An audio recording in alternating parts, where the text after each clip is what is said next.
Yesterday's fifth stage was smooth journey from Tarlac up to Dagupan City. Pahinga na may tuturing. Sprinters delight kung tawagin.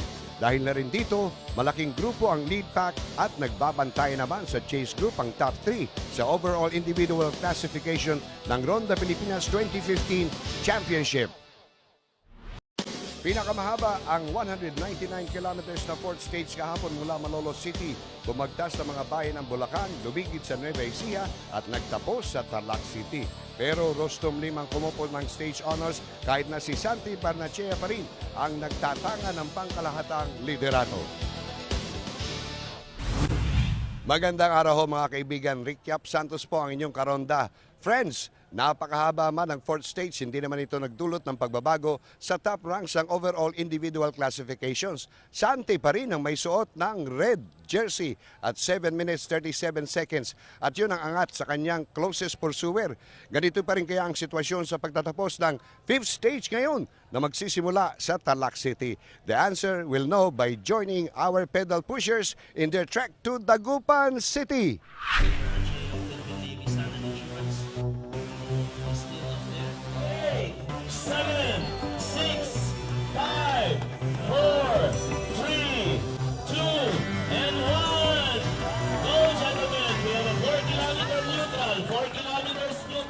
Larga, bisikletero and siklista, LBC ho. LBC Presley, ako yun, is on the road. Stage 5 ho tayo, 4 kilometers neutral o sinasabi nilang flying start. Nakangiti si Santi Barnechea. Alam niya kasi flat ho ito. Tarlac Provincial Capital to Dagupan City, covering a distance of 138.9 kilometers.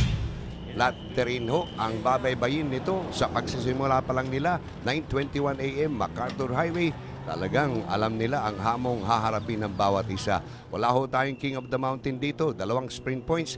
Eto, hindi pa nga kami umaalis. Come again na kaagad as we enter Paniki, Tarlac, Ryan Cayubit, Lord Anthony Del Rosario hanggang kay Edgar Nieto. Eto naman ho, mga kaibigan ng Peloton, 15.1 kilometers from the start. Bantakin mo ha, ang bilis ng biyahe nila. Pero bakit? 39 seconds silang napag-iiwanan ng mga leaders na kinunan natin kanina.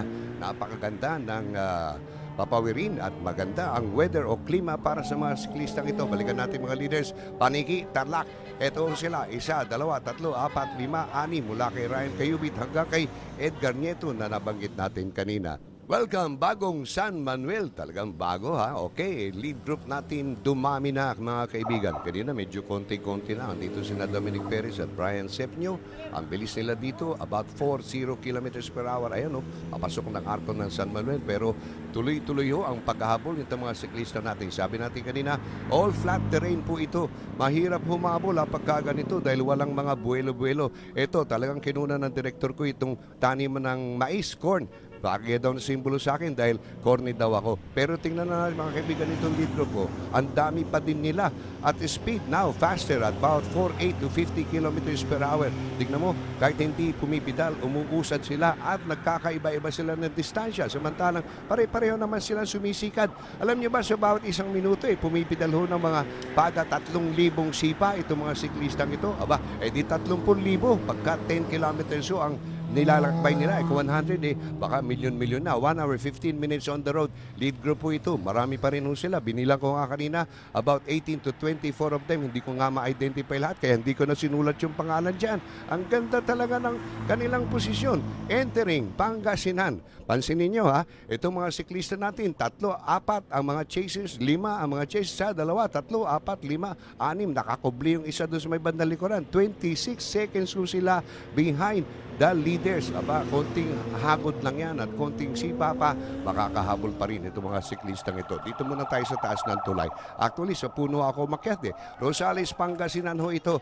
Tingnan nyo, ang ganda naman ng pagkakawa nila at nalililiman sila ng kaunti ng puno. Samantalang itong third group ay bilad na bilad sa araw. At 1 minute and 12 seconds pa silang humahabol. Tignan mo yung pula doon sa may bandang kaliwa. Huwag mo nang pindutin ha. Baka delikadong mamatay yung television mo. Pangasinan pa rin mga kaibigan. Welcome to Pangasinan. Ito yung hinakot ko kahapon. Bautista, Pangasinan, 10:30 in the morning. Papasok tayo sa first sprint stage natin. Ayan, kumari na ng mga kaibigan. Tignan natin sinong gulong ang unang umapak. Sino ang may gulong na unang umapak? Dominic Perez, Mark Julius Bonso, Lloyd Lucien, Nante. Temi mama, nakapula kasi yung laki ng tiyan ko yung kanyang, oh, wag mo to, ay wag mo na maitulak mama, nagtitinda lang ho yan ng ano, paninda ito, delikadong likong ito, sana walang madisgrasya dito. Tingnan mo, 45 degrees ho ang liko na yan. Dito sa may bahagi ng bayan, ayun na nga, kaya ho tinawag na Bayambang. Bayambang, ayan na, nahulog na yung tatlo mga siklista natin. Nako, kawawa naman. Sana ho'y maayos ang kanilang kalagayan. Laglag sila sa bisikleta. Delikado. Ay, ito, si Lionel Di Maano. Napaano ka? Lionel, nako, si Di Maano ay naano. Kasama pa rin ho si Alvin Tumalad na hindi rin pinalad. Nalaglag din ho siya dito sa kurbada na ito. Inabutan pa ng tubig. At ngayon itong isa, medyo lapitan natin ha. Ano nangyari kay Rudy Roque? Mukha hong, mas okay ito si Rudy Roque mga kaibigan. Sumampak agad sa kanyang bisikleta. Iniwan ho yung dalawa niyang mga kasama. Itong si Jose Alvin Tumalad ng Mindanao. Isa sa mga hindi pinalad. Tingnan nyo, nakabuelo na rin tumamang ito kahit masikip ang daan. Tingnan mo yung mga tao. Ang dami ng mga taong yan. At talagang pinaprod siya to continue. Go, go, go, go. Sabi niya, Jose, go, go, go, go. At tumawid pa nga isa. Mama, sana wala na maulit pa. Santi Banachea, Christopher, Ronald Oranza. At kasama dito, Chasers, 2 minutes and 22 seconds behind. Wala ho sanang disgrasya pa hanggang matapos natin itong 81 riders natin na ngayon ay on the road. Ito pa tuloy-tuloy. Kaya na nga dito na ako standby para humalaman natin kung may disgrasya pa. 2 minutes and 37 seconds. So, third group na itong dumadaan sa ating harapan. Naku, delikado itong mga taong itong makaharang dyan at baka mamay mabangga kayo. Pero tuloy-tuloy sila. 24-man lead group po. El Joshua Carino hanggang kay RJ Peralta. Marami ho sila. Nandito si Iris Valenzuela. Nandito si Lloyd Reynante, Valera Vina, tsaka Jerry Aquino Jr. Medyo mabagal ho ang speed nila. Pati si Ryan Cayubit at Mark Julius Bonso about 3.5 to 3.8 kilometers. Binago namin yung prop. Hindi na kalabaw. Baka naman para maiba. 24-man lead group po. Valera Vina pa rin hanggang kay John Rene Mier, yung nanalo kahapon. Ito, very refreshing ha. Pati baka talaga interesadong manood. Itong 24-man lead group, 24-man lead group po.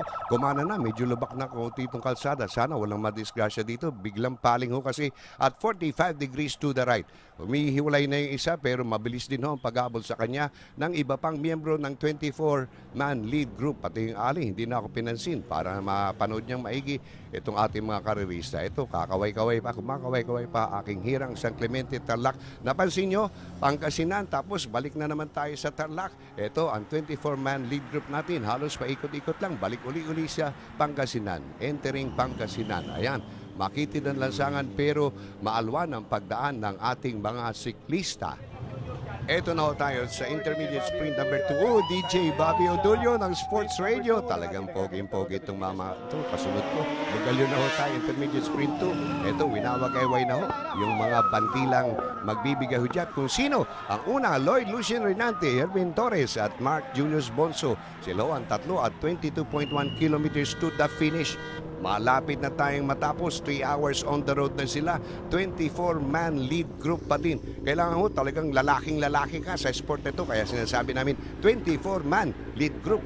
Ayun, umalsa na sila. Oh, mama, tinakpan ako. 2 minutes and 20 seconds, sabi ng ating boardman Michael. Sarap sanang maligo dyan, pero nagtatrabaho ko. Antayin ko itong mga siklista natin. Ito na, Binmalay, Dagupan na po tayo. Still, 24-man lead group. Brian Sepno hanggang doon kay Lloyd Lucien Reynante. 1, 2, 3, 4 at marami pang ibang nakabuntot sa kanila. Ayan, last 5 kilometers going to the finish. Ito na naman yung ating 24-man lead group. Aba, kailangan humiwala yung bawat isa sa kanila. Hindi sila pwedeng sama-samang magtapos. Dagupan, welcome to Dagupan. Ang ating Bangos Country. Naghanap ako ng tilapia dyan pero wala akong nakita, puro bangus. Ryan Cayubit hanggang Edgar Nieto. Nieto, tignan mo, 24-man pa rin sila. Joshua Carino hanggang kay RJ Peralta, Cesar Lapasa Jr. at Alfie Catalan. Nandito sa grupong ito. Iris Valenzuela, Lloyd Lucien Reynante, Valera Vina at Jerry Aquino Jr. Speed nila at this point, 48 kilometers per hour. Talaga nagkukumahog. Ayan, naantay na sila doon sa may finish line. Yung mama kumakaway-kaway ng konti kahit na may kuha sa cellphone niya.